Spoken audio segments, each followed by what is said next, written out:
नमस्कार। First let me clarify.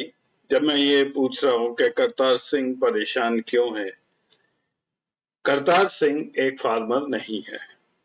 I think all of you would have got enough of the farmers issue last week. पिछले हफ्ते सब कुछ ये चर्चा में था और आप सबने देख लिया। नहीं, मैं फार्म लॉज की बात नहीं कर रहा हूँ, ना ही करतार सिंह कोई फार्मर है। So who is Kartar Singh? Kartar Singh कौन है? ये एक काल्पनिक पात्र मैंने क्रिएट किया है जिसकी किसी भी आदमी के साथ कोई भी रिलेशनशिप नहीं है। Kartar Singh is purely a fictitious character and has absolutely no relationship with any real world person. Any resemblance to any person is purely coincidental. So now let's get on with the episode. Kartar Singh का पात्र ये मैंने इसलिए create किया है कि एक symbolic character रहना चाहिए जो मिलियंस ऑफ हमारी जो मिडिल क्लास है उसको ये रिप्रेजेंट कर पाए। Kartar Singh will represent the billions of Indians who are today struggling to make a decent living after having worked for years. सालों साल काम करके 35 साल 40 साल जब आदमी रिटायर होता है और अपने गांव में या शहर में बसता है तो वो अपने जीवन चलाने में बहुत मुश्किल आजकल उसको हो रही है। करतार सिंह आपको भी रिप्रेजेंट करता है, मेरे को भी करता है और हर किसी को जो middle class lower middle class व्यक्ति है उसको रिप्रेजेंट करता है। So let's further define Kartar Singh. Kartar Singh की उम्र 65 साल, उनकी पत्नी की उम्र 60 साल, 2 बच्चे हैं, दोनों वेल सेटल्ड हैं। वो करतार सिंह पर डिपेंडेंट नहीं है। आप उसको पेंशन कह लीजिए या सेविंग से रिटर्न कह लीजिए, करीब 63-64 हजार रुपया उनको मंथली आता है आमदनी। 40 लाख इन्वेस्टमेंट है, पूरी जिंदगी काम करके बच्चों की शादी करके ये पैसे बचे वो इन्वेस्ट किए हैं। एक गाड़ी है, एक स्कूटर है और एग्रीकल्चर लैंड है जो कि पुश्तैनी फार्म है। वहां से थोड़ा बहुत जो है साल भर का अनाज आ जाता है। तो ये एक फिक्टिशियस कैरेक्टर है जो कि रिप्रेजेंट करेगा हमें और आपको। मैंने एक सरदार जी को क्यों चुना है इस रिप्रेजेंटेशन के लिए? Why did I choose a Sardar or a Sikh gentleman to represent the millions of Indian middle class? मैंने एक एक्सपेरिमेंट किया था पिछले हफ्ते जिसमें जो आप ये इमेज देख रहे हैं वो मैंने सोशल मीडिया पर अपने दोस्तों को डाली थी और उनसे कहा था कि ये इमेज देख के जो भी मन में आपको आता है वो 3 शब्द 3 कीवर्ड आप लिख के मुझे भेजें। बहुत लोगों ने इसका रिस्पॉन्ड किया, करीब हजार के करीब रिस्पॉन्सेज आए इस पर। जो रिस्पॉन्स आएंगे वो थोड़ा देख के आपको भी खुशी होगी, वो मैं दिखा रहा हूँ अगली स्लाइड। जो मेजर कीवर्ड्स जो सबसे ज्यादा लोगों ने जो कीवर्ड और जिस ऑर्डर में बोला है वो पहला बोला था इंडियन, दूसरा पैट्रियोटिक और तीसरे नंबर पर रहा सोल्जर। तो एक सरदार जी जिनकी आपको फोटो भी नहीं दिख रही है उनको देख के हर हिंदुस्तानी के बीच में ये 3 शब्द आते हैं। तो who can better represent an Indian than a Sikh gentleman? उनके बारे में एक भी उल्टा खराब कीवर्ड किसी ने नहीं बोला है। अगर आप बाकी कीवर्ड भी देखेंगे उसमें भी सरदार, लुकिंग अहेड, सोल्जर, सेवक, डिटरमिन्ड यही लोगों के दिमाग में आता है। It is a pride for all of us. It is pride for India and it's a pride especially for the Sikh community. Hats off to them. Where does Kartar Singh stay? वो कहीं भी रह रहे हो सकते हैं। वो फरीदकोट हो सकता है, मोगा हो सकता है, संगरूर हो सकता है, करनूल हो सकता है। वो कहीं भी देश में छोटे जो शहर हैं उसमें जाके रिटायर होके रहते हैं। एक और चीज मैं कहना चाहूंगा कि we all take pride in calling ourselves as income tax payers. हम सब अपने को इनकम टैक्स पेयर कहते हैं और इसमें बहुत प्राउड फील करते हैं। यहाँ तक कि इनकम टैक्स ऑफिस ने भी एक बैज दिया है जो सोशल मीडिया पर, जो कि आप लगा सकते हैं जब आप रिटर्न फाइल कर लेते हैं।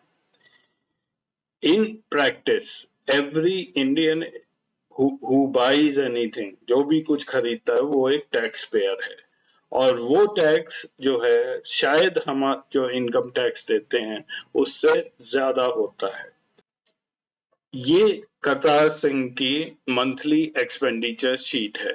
ये मैंने एक सज्जन है उनके साथ बैठकर बनाई, जिनकी एक्चुअल पेंशन उतनी ही है जितना कि यहाँ पर मैंने दिखाया है, और ये जो खर्चे हैं ये कई लोगों से कॉरपोरेट भी किए हैं कि ये सही है। इसमें मंथली जो खाने पर खर्चा है, जो हाइजीनिक प्रोडक्ट्स खरीदते हैं वो, domestic help, fruits, vegetables, newspaper etcetera etcetera, और इस पर कितना जीएसटी देते हैं वो भी लिखा है। 5% हम प्रोविजंस पर, basic TV subscription, mobile phone 18%, petrol पर करीब करीब 60% जाता है। वो करीब 70 लीटर मंथली पेट्रोल यूज करते हैं। सोसाइटी में रहते हैं उसके चार्जेस, मेडिकल इंश्योरेंस, तो ये सारे खर्चे मिला के वो एक महीने में हमने ये कैलकुलेट किया उनके लिए 2017 में वो कितना देते थे। करीब करीब 55,000 खर्च करते थे, उसमें जीएसटी जो है करीब करीब 6,000 लगता था। टोटल मिला के उनको कोई 4, 4,500, 5,000 रुपया मंथ का बचता था। उनकी शिकायत आज ये है कि वो इसी पेंशन में नहीं काम चला पा रहे। तो इनका खर्चे का ब्रेकडाउन है, वो खाने पर करीब करीब 38 से 40%, खाने एंड सस्टेनेंस जो रोजमर्रा की जरूरी चीजें हैं उस पर करीब 40% खर्चा होता है। फ्यूल एंड ट्रांसपोर्ट पर करीब 10% खर्चा होता है। लाइफस्टाइल एक्सपेंसेस यानी कि ट्रैवल और बाहर जाना, शादियां वगैरह, उसमें करीब 14%। हेल्थ केयर पर करीब 17-18%। नाउ हेल्थ केयर इन्फ्लेशन कहीं पे भी सरकार नोट नहीं कर रही है, और ये जो सेक्टर है इसमें इन्फ्लेशन का पिछले 1-2 साल में बहुत असर पड़ा है। बाकी अन्य चीजें जो है वो करीब 20%। तो ये एक आम आदमी का जो है टिपिकल ब्रेकअप होता है एक्सपेंसेस का। Now let's quickly see the inflation. Inflation पिछले 10 सालों में, ये जो मैं चार्ट दिखा रहा हूँ, यहाँ पे 2013 में इन्फ्लेशन 10% पार कर गया था। आपको याद होगा मनमोहन सिंह जी के टाइम में जब पेट्रोल प्राइसेस बहुत बढ़ गए थे। उसके बाद ये लगातार घटता रहा है। पिछले 2 साल जो है 2016-17 के आसपास से ये 4% से घटकर 3%, और 3% ये 2-3 साल रहा है। जनवरी 1 2019 को, और ये कोरोना से पहले का टाइम है, तब से इन्फ्लेशन बढ़ना शुरू हुआ है और आज जो है ये 6.5% के ऊपर है। According to RBI, in the next 5 years, the inflation is likely to be 4%, plus minus 2%, यानी कि 6% और 2% के बीच में रहने की उम्मीद है, ये ऐसा आरबीआई ने कहा है। इस साल इन्फ्लेशन यानी कि 2021 में ये 6.5% से ऊपर ही रहेगा। तो ये आरबीआई डेटा लेके मैंने कुछ जो अफेक्ट इसका इनकम और एक्सपेंडिचर और जीएसटी पर होता है, जो हम और आप पे करते हैं, वो एक ग्राफ निकाला है। इन्फ्लेशन से किसका फायदा होता है? डेफिनेटली हम और आपका नहीं होता है।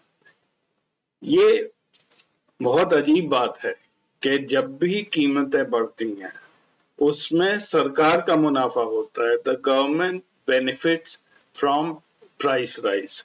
ये अभी आपने पेट्रोल के दामों में देखा होगा, पेट्रोल के दाम बढ़ते गए, गवर्नमेंट का क्योंकि एक परसेंटेज होता है उस पर टैक्सेस, वो टैक्सेस बढ़ते गए।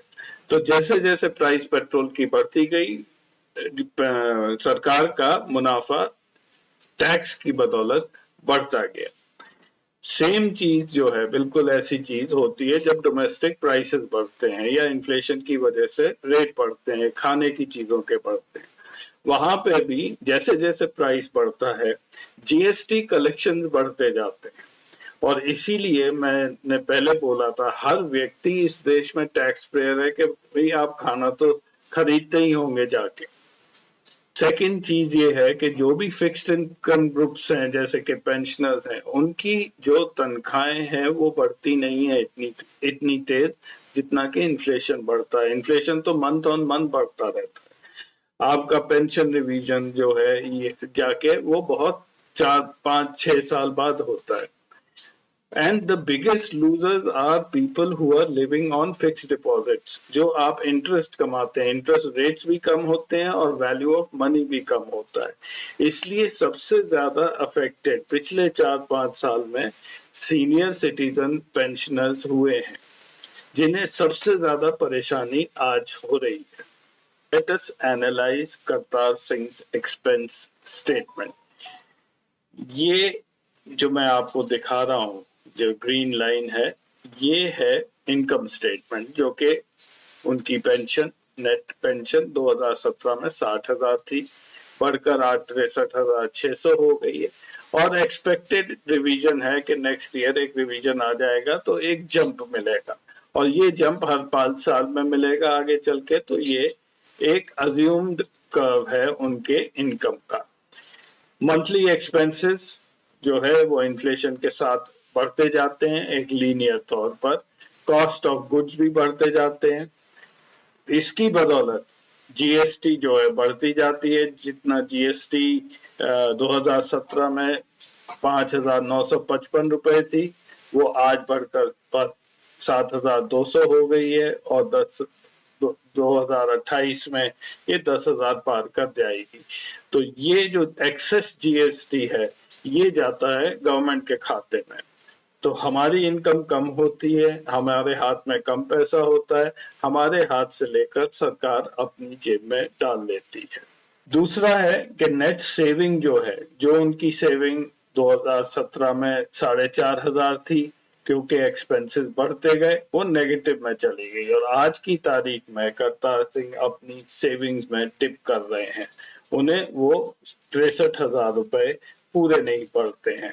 इवन जब पेंशन बढ़ गई नेक्स्ट ईयर, उसके बाद भी एक टेम्परेरी रिलीफ होगा, क्योंकि इन्फ्लेशन फिर से बढ़ने लगेगा और फिर से उनकी सेविंग डिप होगी, और आगे जाके ये डिप इवन स्ट्रॉन्गर होगा।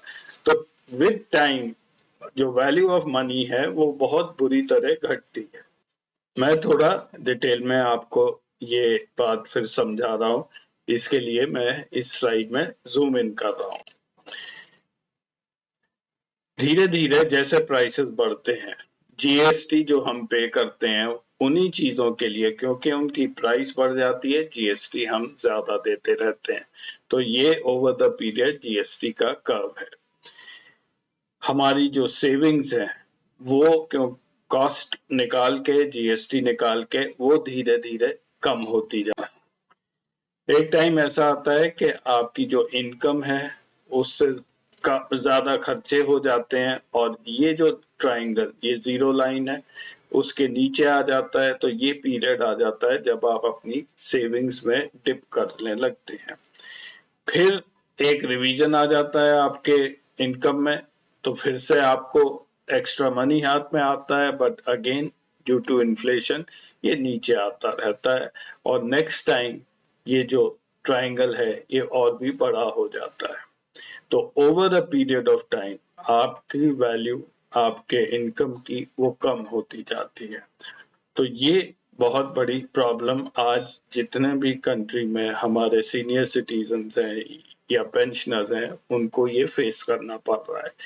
पेंशन रिवाइज हो जाती है, अगर आप अपने ही खर्चे से अपनी जिंदगी चला रहे हैं तो ये और भी बड़ी समस्या है, क्योंकि उसमें कोई रिवीजन नहीं होता है, बैंक रेट्स गिर चुके हैं।